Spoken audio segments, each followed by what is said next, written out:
Hello everyone, welcome to SR study nest. আজকে আমরা আলোচনা করব এইচএস এবং ফাজিল থার্ড সেমিস্টার অ্যারাবিক সাবজেক্টের প্রথম টপিক সূরাতুল আলা। এ সম্পর্কে আমরা আজকে আলোচনা করব। বলে রাখি, এখানে আমরা প্রথমে সূরাতুল আলা এটা আমরা পড়ব, গ্রামার কায়দাগুলো একটু দেখবে এবং অনুবাদগুলো আমরা করে রাখবো। আর বিশেষ করে তোমাদের যেহেতু তোমরা সকলেই জানো তোমাদের এমসিকিউ টাইপ কোশ্চেনগুলো হয়ে থাকবে, যেহেতু তোমার মাদ্রাসা বোর্ড এবং স্কুল বোর্ড উভয় বোর্ডের কিন্তু কোশ্চেন প্যাটার্ন যেটা আছে এবং নাম্বার ডিস্ট্রিবিউশন যেটা আছে পুরো সেমই আছে। অতএব তোমাদের এমসিকিউ টাইপ কোশ্চেন হবে 40 মার্কের। তো সেই হিসাবে আমরা প্রথমে এই সূরাতুল আলা পড়ার পরে আমরা গুরুত্বপূর্ণ এমসিকিউ কোশ্চেন নিয়ে আলোচনা করব। অতএব তোমরা ভিডিওটি সম্পূর্ণভাবে দেখবে, কোথাও স্কিপ করবে না। আর ভিডিওটি ভালো লাগলে অবশ্যই তোমরা লাইক করবে, ঠিক আছে? চলো ক্লাসটি আমরা শুরু করি। ওকে, সূরাতুল আলা যেটা তোমরা অন স্ক্রিনে দেখতে পাচ্ছ, এটা মূলত অবতীর্ণ হয়েছিল, মক্কায় অবতীর্ণ হয়েছিল এবং এটার আয়াত সংখ্যা 19। ওকে, 19টি আয়াত রয়েছে। আর এটা পবিত্র কালামুল্লাহ শরীফের 87 নম্বর সূরা। 3টি ইনফরমেশন তোমাদের দিলাম। সূরা আলা এটা মক্কা অবতীর্ণ হয়, এর আয়াত সংখ্যা 19 এবং এই সূরাটি তোমার 87 নম্বর সূরা, পবিত্র কালামুল্লাহ শরীফের 27 নম্বর সূরা। ওকে, মিন কুরআনিল করিম, কুরআন করিম থেকে নেওয়া হয়েছে। বিসমিল্লাহির রহমানির রহিম, আল্লাহর নামে শুরু করছে, যিনি রহমান এবং রহিম। সাব্বিহ ইসমা রব্বিকাল আলা, সাব্বিহ ইসমা রব্বিকাল আলা। ওকে, সাব্বিহ এটা হচ্ছে তোমাদের সাব্বিহ শব্দের অর্থ পবিত্রতা বর্ণনা করা। ওকে, এই শব্দটা এসছে মানে এই ফেলটি এসছে বাবে তাফঈল থেকে, ঠিক আছে? এটার মাজদার হবে তাসবিহান। ওকে ওকে, সাব্বিহ এই শব্দটা যেটা দেখতে পাচ্ছ অন স্ক্রিনে, এটা হচ্ছে ফেলা আমরের সিগা। ওকে, তো যেহেতু ফেলা আমরের সিগা, অর্থ হয়ে যাবে আমাদের তুমি পবিত্রতা বর্ণনা করো। এটা ফেলা আমর হাজিরের সিগা। ওকে, আচ্ছা, এবারে তোমাদের কোশ্চেন যে কিভাবে ফেলা আমর হাজির গঠন করা হয়, কিভাবে তোমরা বুঝতে পারবে যে এটা আসলে ফেলা আমর হাজিরের সিগা। ওকে, চলো অ্যাকচুয়ালি আমরা যে ফেলা আমর তৈরি করে থাকি, বিভিন্ন রুলস রয়েছে আমর তৈরির। হ্যাঁ, একটা প্রথমত যেটা আমর হাজির আমরা তৈরি করে থাকি, সেটা রুলস বলতে আমরা বিভিন্ন রকম রুলস কায়দা আমরা জানবো। তো বেসিকলি আমরা ফেলে মোজারে থেকে আমরা আমর হাজির সিগা তৈরি করি। ওকে, ফেলে মোজারে থেকে আমর হাজির সিগা তৈরি করি। কিভাবে তৈরি করতে হয়? সাপোজ আমি একটা ফেল নেই, আমি যদি বলি ইয়াজ হাবু, ইয়াজ হাবু, জাহাবা ইয়াজ হাবু, অর্থাৎ যাওয়া, রাইট? সো ইয়াজ হাবু এই যে ফেলটা দেখতে পাচ্ছ, প্রথমে আমরা কি করব, আমরা আলামতে মুজারে লোপ করব, অর্থাৎ ইয়াটাকে আমরা ফেলে দেব। তারপরে আমরা দেখব যে পরের যে লেটারটা থাকছে ওই লেটারের জাজম রয়েছে কিনা। যদি পরের লেটারে জজম থাকে তাহলে আমরা একটা হামজা আনবো। ওকে, তারপরে আমরা কি করব, আইন কলমা যদি পেশ থাকে তাহলে হামজার পেশ দেব। আর শেষ লেটারটাকে আমাদের জজম করতে হবে, এটা মনে রাখবে। অর্থাৎ ফেলে মুজারের থেকে যেটা নিয়ে আমরা আমর হাজির সিগা তৈরি করব, সেক্ষেত্রে আলামতে মুজারে লোপ করার পরে শেষ যে লেটারটা থাকবে, যেমন ইয়াজ হাবু, ইয়াজ হাবু শেষ যে লেটার, শেষে যে বা রয়েছে বাই আমরা জজম দেব। ওকে, তাহলে প্রথম কাজ আলামতে মুজারে লোপ করলাম এবং একটা আলামতে মুজারে লোপ করার দরুন আমরা তারপরের লেটারটা দেখব, যদি সেটা জজম থাকে, হ্যাঁ, যেমন ইয়াজ, হ্যাঁ, জালে জজম রয়েছে অর্থাৎ সাকিন রয়েছে, এই জন্য একটা হামজা আনবো। হামজা আনার পরে যদি আইন কলমায় যদি পেশ থেকে তাহলে একটা পেশ নেব। আর যদি আইন কলমায়, আচ্ছা, পেশটা কোথায় নেব, আমরা হামজার উপরে নেব, যে হামজাটা নিয়েছি ওই হামজা আমরা পেশ দিয়ে দেবো। ওকে, আর যদি আইন কলমায় জবর অথবা জেদ থাকে তাহলে আমরা কি করব, জেড দেব, অর্থাৎ হামজাতে আমরা জেদ দেব। আমি যে ফেলটা নিয়েছিলাম ইয়াজ হাবু, ইয়াজ হাবু, এখানে আমরা আইন কলমায় কি দেখতে পাচ্ছি, জাবর দেখতে পাচ্ছি, ইয়াজ হাবু, হায় আমরা জাবর দেখতে পাচ্ছি, এই জন্য আমরা জেন নেব ফের আমর করার জন্য। তাহলে এটা কি হয়ে যাবে, ইজ হাব। ওকে, ইয়াজ হাবু, অ্যাকচুয়ালি এটা ইয়াজ হাবু না, এটা হওয়ার কথা ছিল তাজ হাবু, এটা আমি তোমাদের বোঝানোর জন্য বলে ফেলেছি। তো এটা তাজ হাবু হবে, ঠিক আছে? তাজ হাবু অর্থাৎ তুমি যাও। সেক্ষেত্রে আমরা যদি ফিল আমর করি, হ্যাঁ, ইজ হাব, তুমি যাও, ঠিক আছে? ইজহাব, আমি এটা অর্ডার করছি, আদেশ করছি, ইজহাব, তুমি যাও। আর যদি মানে বাবে ইফাল থেকে কিংবা বাবে তোমার তাফঈল থেকে যদি আমর হাজির সিগা তৈরি করতে হয় বা আরও বাব রয়েছে, সেগুলো আমরা আলোচনা করব। যেহেতু এই সাব্বিহ এটা ফেলে আমর বললাম, এটা কেন ফেলে আমর আমরা বলছি, কারণটা হচ্ছে সাব্বাহা ইউসাব্বিহু, সাব্বাহা ইউসাব্বিহু, এটা বাবে তাফঈল থেকে এসছে। ইউসাব্বিহু যদি আমরা ফেলে মুজারে থেকে যদি আমরা আমর করতে চাই, তো প্রথমে আমাদের ইয়াকে লোপ করে দিতে হবে, ঠিক আছে? অর্থাৎ এখানে আলামাতে যেটা মুজারে রয়েছে সেটাকে লোপ করতে হবে।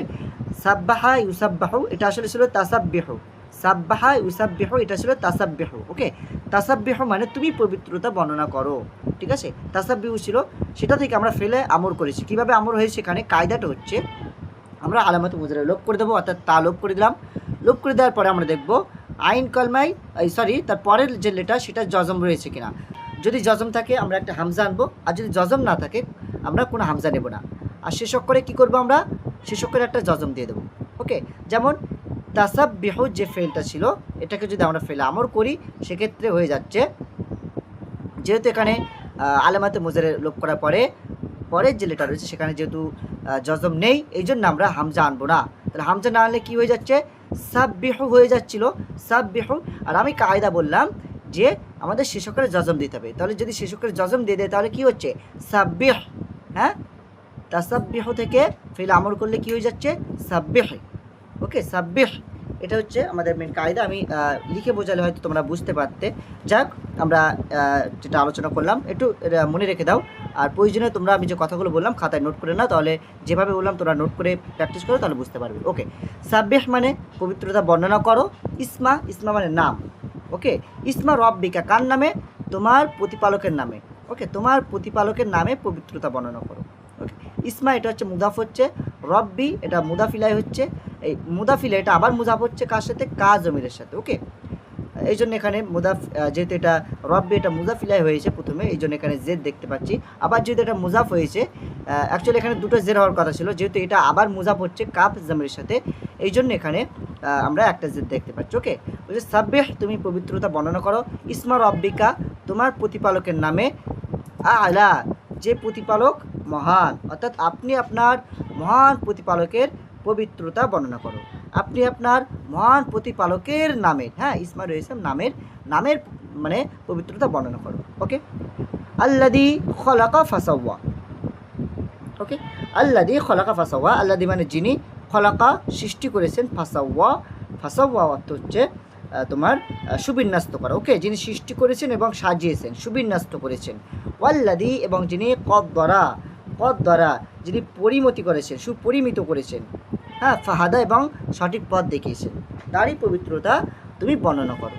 আল্লাদি এবং যিনি আখরাজা বাহির করেন, আল মারা তৃণভূমি, আর যিনি তৃণভূমি বাহির করেন। ওকে, তাহলে মারা শব্দের অর্থ কি, তৃণভূমি। পরীক্ষায় কিন্তু আসে যে মারা শব্দের অর্থ কি, ডাইরেক্টলি কিন্তু তোমাদের দিতে পারে এবং অপশন থাকবে, সেক্ষেত্রে তোমাদের সঠিক অপশনটা চুজ করতে হবে। ওকে, ফাজা আলাহু হুসাআন আহওয়া।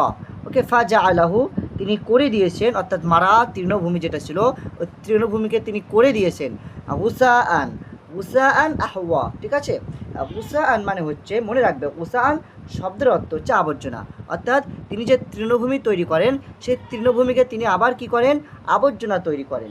ওকে, আহওয়া যে আবর্জনাটা কেমন, কালো আবর্জনা, কৃষ্ণ আবর্জনা। ঠিক আছে, অর্থাৎ তিনি খড়কুটো তৈরি করে দেন, শুকনো কৃষ্ণবর্ণের খড়কুটো তিনি তৈরি করে দেন, আবর্জনা তৈরি করে দেন। ওকে, সানুকরিউকা ফালা তানসা, সানুকরিউকা খুব দ্রুতই, খুব উচিরেই তোমাকে আমরা পাঠ করাবো, ফালা তানসা তুমি সেটা ভুলবে না। ওকে, ইল্লা তবে মা শা আল্লাহু আল্লাহ তাআলা যেটা ইচ্ছা করেন। ঠিক আছে, মা যা, শা আল্লাহ যেটা আল্লাহ তাআলা চান। ওকে, অর্থাৎ আল্লাহ তাআলা যেটা ইচ্ছা করেন। ইন্নাহু নিশ্চয়ই তিনি, ইয়ালামু জানেন, অর্থাৎ মহান আল্লাহ তাআলা জানেন, আর জাহর মানে প্রকাশ্য বিষয়, অমা ইয়াখফা এবং যে বিষয়টা গোপন রয়েছে। হ্যাঁ, ইয়াখফা মানে গোপন, অর্থাৎ মহান আল্লাহ তাআলা তিনি প্রকাশ্য এবং গোপন বিষয় কিন্তু তিনি জানেন। অনুয়াসিরুকা লিল ইউসরা। ঠিক আছে, অনুয়াসিরুকা অর্থাৎ মনে রাখবে অনুয়াসিরুকা এটা হচ্ছে ফাইলে মুজারে রয়েছে, এটার অর্থ যদি আমরা করি তাহলে এটার অর্থ হয়ে যাবে তোমার সহজ করে দেওয়া। ঠিক আছে, ইয়াসির করে দেওয়া, অনুয়াসিরুকা, আর আমরা সহজ করে দেবো, অর্থাৎ আল্লাহ তাআলা তিনি বলছেন কিন্তু যে আমরা সহজ করে দেবো, লিল ইউসরা সহজ হওয়ার জন্য। ঠিক আছে, সহজ হওয়ার জন্য আমরা সহজ করে দেব। ফাজাক্কির, ফাজাক্কির এটাও কিন্তু ফেলে আমর। হ্যাঁ, ফাজাক্কির অতঃপর আপনি উপদেশ দিন, ইন যদি নাফাআতি যিকরা যদি উপদেশ দেওয়াটা যদি কাজের হয়ে থাকে, উপকার দিয়ে থাকে, তাহলে তুমি অবশ্যই করে কি করবে, উপদেশ দেবে। সায়াযাক্কারু মান ইয়াখশা, সায়াযাক্কারু খুব দ্রুতই সে উপদেশ গ্রহণ করবে, মান ইয়াখশা যে ব্যক্তি ভয় করে। ওকে, অর্থাৎ যে ব্যক্তি আল্লাহ তাআলাকে ভয় করে সে খুব দ্রুতই খুব অচিরেই কিন্তু সে উপদেশ গ্রহণ করবে। ইয়াতাজান্নাবুহা আল আশকা, ইয়াতাজান্নাবুহা আর উপদেশকে উপেক্ষা করবে, অবহেলা করবে, আশকা যিনি আশকা হয়ে যাবে, অর্থাৎ যিনি হতভাগা হয়ে যাবে, তিনি কিন্তু উপদেশ গ্রহণ করবে না, বরং উপদেশকে সে অপেক্ষা করে চলে যাবে। ওকে, আল্লাযী যিনি ইয়াসলা আন-নার আল কুবরা, আর যিনি কী হবে মহা অগ্নিতে কিন্তু প্রবেশ করে। পরীক্ষা আসে নারুল কুবরা বলতে কী বোঝানো হয়েছে? জাহান্নামের মহা আগুনকে কিন্তু বোঝানো হয়েছে, জাহান্নামের মহা আগুনকে বোঝানো হয়েছে। পরীক্ষা আসে নারুল কুবরা বলতে কী বোঝানো হয়েছে। ওকে, তাহলে কি বলা হচ্ছে? আল্লাযী ইয়াসলা নারুল কুবরা, এবং তিনি কি হবে যে না তিনি মহা অগ্নিতে প্রবেশ করবে, যিনি উপদেশকে উপেক্ষা করবে, যিনি হতভাগা, হ্যাঁ উপদেশকে যিনি উপেক্ষা করে চলবে, তিনি কিন্তু মহা অগ্নিতে প্রবেশ করবে। সুম্মা লা ইয়ামুতু ফিহা ওয়ালা ইহইয়া, হ্যাঁ সুম্মা অতঃপর লা ইয়ামুতু ফিহা, সেখানে সে মৃত্যুবরণ করবে না। এই হাজমির যাচ্ছে নারুল কুবরার দিকে, হ্যাঁ মহা অগ্নির মধ্যে যিনি প্রবেশ করবে সেখানে কিন্তু সে কখনো মারা যাবে না, সেখানে নতুন করে সে আর মারা যাবে না। ওয়ালা ইহইয়া, এবং সেখানে সে জীবিত হবে না, অর্থাৎ মারাও যাবে না, জীবিত হবে না। কেমন একটা কন্ডিশন, বুঝতে পারছো? বলছে সুম্মা লা ইয়ামুতু, অতঃপর সে মারা যাবে না, ফিহা তার মধ্যে, অর্থাৎ মহান নারাল কুবরার মধ্যে সে মারাও যাবে না, ওয়ালা ইয়াহইয়া, এবং সে জীবিতও থাকবে না। ওকে, অর্থাৎ দুইয়ের মাঝখানে সে অবস্থান করবে। নেক্সট আমরা দেখব কদ আফলাহা মান তাজাক্কা, কদ আফলাহা অবশ্যই সফলতা অর্জন করেছে, মান তাজাক্কা, ঠিক আছে, যে পরিশুদ্ধ হয়েছে, যে পরিশুদ্ধ হয়েছে সে কিন্তু সফলতা অর্জন করেছে। আদা কর ইসমা রব্বিহি, এবং যে ব্যক্তি স্মরণ করেছে ইসমা রব্বিহি তার প্রতিপালকের নাম, ফসল্লা অতঃপর নামাজ আদায় করেছে, হ্যাঁ সে কিন্তু সফলতা অর্জন করে ফেলেছে। ওকে, তাহলে কি বলা হচ্ছে? কদ আফলাহা অবশ্যই সফলতা অর্জন করেছে, মান তাজাক্কা যে পরিশুদ্ধ হয়েছে, ওয়াজা করা এবং যিনি স্মরণ করেছে, ইসমা রব্বিহি তার প্রতিপালকের নাম, ফসল্লা অতঃপর নামাজ কায়েম করেছে, নামাজ পড়েছে, সে কিন্তু সফলতা অর্জন করেছে। বাল বরং তো সিরুনা তোমরা অগ্রাধিকার দিয়ে থাকো আল হায়াত আর দুনিয়া পার্থিব জীবনকে, হায়াত মানে জীবন, দুনিয়া মানে পার্থিব জীবনকে তোমরা অগ্রাধিকার দিয়ে থাকো। আল আখিরাতু খয়রুন ও আবকা, কিন্তু এবং পরকাল কিন্তু খয়রুন উত্তম, আবকা এবং চিরস্থায়ী। তোমরা পার্থিব জীবনকে, দুনিয়াবী জীবনকে তোমরা অনেক বেশি অগ্রাধিকার দিয়ে থাকো, কিন্তু পরকালের জীবন হচ্ছে উত্তম এবং চিরস্থায়ী জীবন। ঠিক আছে? ইন্না নিশ্চয়, হাদা এই বিষয়টি, লাফি সুহফিল উলা পূর্ববর্তী যে গ্রন্থ রয়েছে সেখানে কিন্তু লিপিবদ্ধ রয়েছে। ওকে, সুহফি ইব্রাহিমা ও মুসা, যেমনটা ইব্রাহিম আলাইহিস সালামের সহিফায় আছে এবং মুসা আলাইহিস সালামের সহিফার মধ্যে রয়েছে। ওকে, পরীক্ষায় প্রশ্ন হয় এবারে। আচ্ছা, এবারে আমরা অনুবাদ তো দেখেছি, এবারে তোমাদেরকে আমি যেটা বলবো, তোমাদের পরীক্ষায় এই অধ্যায় থেকে কোন কোন বিষয়ে বা কেমন কোশ্চেন তোমাদের দিতে পারে, ঠিক আছে, এগুলো আমি একটু জাস্ট 2 মিনিটের মধ্যে তোমাদেরকে আমি বলে দেবো। ওকে ওকে প্রথম যেটা তোমাদের করতে হবে, এই সূরাটা প্রথমে তোমরা মেমোরাইজ করে নেবে, কারণ তোমাদের এই সূরা থেকে কিন্তু ব্ল্যাঙ্ক দিতে পারে, শূন্যস্থান কিন্তু থাকবে। ঠিক আছে, 4টা অপশান থাকবে, সঠিক অপশানটা চুজ করতে হবে। এর জন্য প্রথম কাজ সূরাতুল আলাটা মেমোরাইজ করে নেওয়া, যাতে করে যদি তোমাদের ব্ল্যাঙ্ক দিয়ে দেয়, শূন্যস্থান দিয়ে দেয়, সাপোজ তোমাদের কোশ্চেন দেবে সাব্বিহ ইসমা রব্বিকা, তারপরে আলা, এই অপশানটা এখানে 4টা অপশান থাকবে, সঠিক অপশানটা তোমাদের চুজ করতে হবে। ওকে, এই জন্য তোমরা সূরা আলাটা প্রথমে মুখস্থ করে নেবে।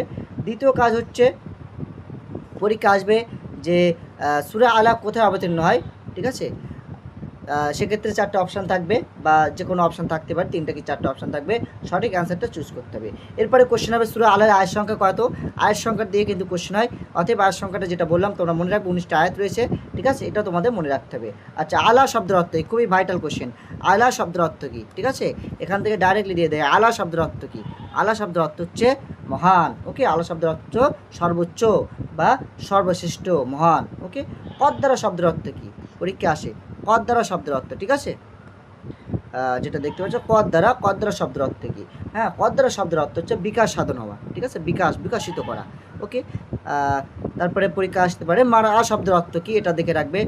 গুসা আন আহওয়া, এই শব্দের অর্থটা তোমাদের মেমোরাইজ রাখতে হবে, ঠিক আছে। আর এরপরে তোমাদের এখান থেকে পরীক্ষায় যদি কোশ্চেন দেয় আশকা শব্দের অর্থ দেবে, আশকা শব্দের অর্থ, ঠিক আছে। নারুল কুবরা বলতে কী বোঝো, এই যে যেটা তোমাদের বললাম নারুল কুবরা, পরীক্ষায় প্রশ্ন দেয় যে নারুল কুবরা বলতে কী বোঝো, এটা পরীক্ষা আসবে, খুবই গুরুত্বপূর্ণ কোশ্চেন কিন্তু আসতে পারে। ওকে, এরপরে তোমাদের দেখতে হবে সোহাইফা বলতে কী বোঝো, সোহাইফা, ঠিক আছে, সোহাইফা বলতে কী বোঝো, ঠিক আছে, এইটা কিন্তু পরীক্ষা আসে। আর এই যে বিষয়গুলো আমরা দেখলাম, দু চারটে কোশ্চেন দেখলাম, এই যে বিষয় যেগুলো তোমাদের আলোচনা করলাম বললাম, এইগুলোই কিন্তু মেনলি খুব ইম্পর্টেন্ট কোশ্চেন, এগুলো তোমরা দেখে রাখবে। আশা করি এর বাইরে কোনো কোশ্চেন আসবে না, যেটুকু বললাম এটুকুই এনাফ। আরও যদি এর থেকে আরও দু একটা ক্রিটিক্যাল কোশ্চেন করে, সেক্ষেত্রে তোমাদের আয়াত তুলে কিন্তু অনুবাদ দিতে পারে, একটা আয়াত দেবে, আয়াত তুলে দেবে, দেওয়ার পরে কিন্তু তোমাদের 4টে ট্রান্সলেশন থাকবে, সেই সঠিক অনুবাদটা কিন্তু তোমাদের লিখতে দিতে পারে। এর থেকেও যদি তোমাদের কঠিন হয়, সেক্ষেত্রে তোমাদের একটা আয়াত তুলে দেবে, দেওয়ার পরে তোমাদের বলা হবে যে এটার অনুবাদ করো। ওকে, তো 4টে অপশান থাকবে, সঠিক অনুবাদটা তোমাদের টিক চিহ্ন করতে হবে। ওকে, এই হচ্ছে বিষয়, আশা করি বুঝতে পারলে। যদি কোথাও ডাউট থাকে ক্লাস সম্পর্কে অবশ্যই তোমরা কমেন্ট করবে। আর আজকে আমাদের প্রথম ক্লাস ছিল, ক্লাসটি তোমাদের কেমন লাগলো অবশ্যই কমেন্ট বক্সে জানাবে, ঠিক আছে। আর যদি ভিডিওটি ভালো লাগে অবশ্যই লাইক করে রাখবে, আর আমাদের চ্যানেল নতুন হয়ে থাকলে চ্যানেলটা অবশ্যই সাবস্ক্রাইব করবে, এবং বিশেষ করে তোমরা এই ক্লাসটি তোমাদের বন্ধু মহলে একটু শেয়ার করে রাখবে। ওকে, থ্যাংক ইউ।